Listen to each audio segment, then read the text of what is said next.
Hi, my name is Natasha Mosberger, and I'm going to be dissecting the lamb heart for Biology 221 Lab 2, and I am an NDSCS student.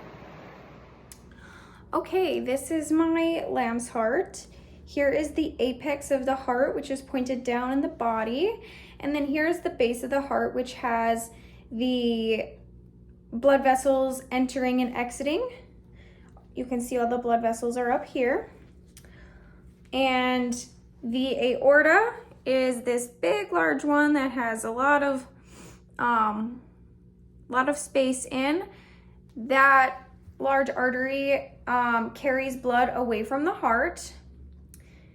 Now, another artery would just be this one right here.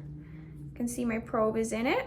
That is another artery, and arteries carry blood away from the heart.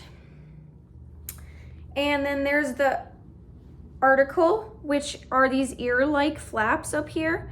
They kind of look like little brains, and those are made up of muscles. Here you see I cut my heart down the center, and so the atriums are the two upper chambers of the heart that receive the blood, so that would be here and here. And then the ventricles are the two lower chambers of the heart, which force the blood into either the arteries or the aorta, and that would be either down here or down in here. And then the bicuspid valve is the one in between the left atrium and left ventricle.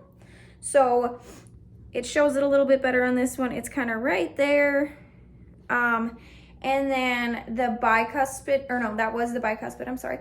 Then the tricuspid valves are between the right atrium and the right ventricle, so those are right here. And then the sublunar valve is between the aorta and the left ventricle, so that's kind of like right in here. Okay, so next I'm going to show you the chordae tendineae, which is fibrous cords that connect the tricuspid and bicuspid valves with papillary muscles. So you can't see them probably very well, but they're just right here. It's the best example that didn't get cut. And then, like I said, they're connected to the papillary muscles. So the papillary muscles anchor the chordae tendineae to the valves. So just like right in here, probably really hard to see.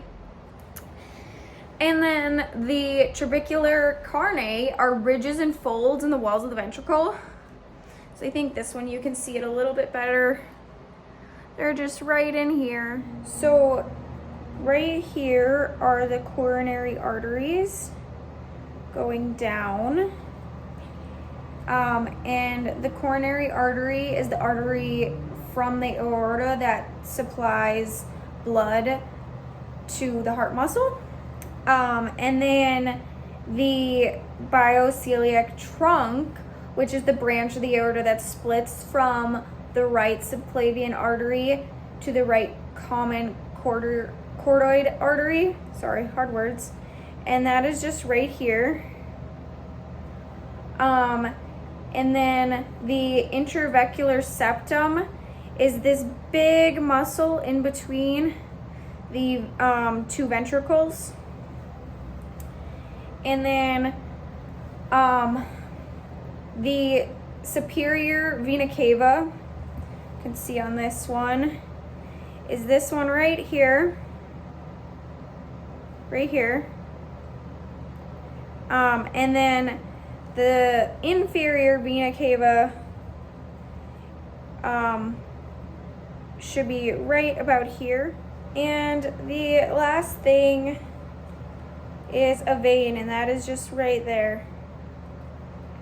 Camera, I don't think is showing anything well. That is just right there, and veins are blood vessels that return blood to the heart.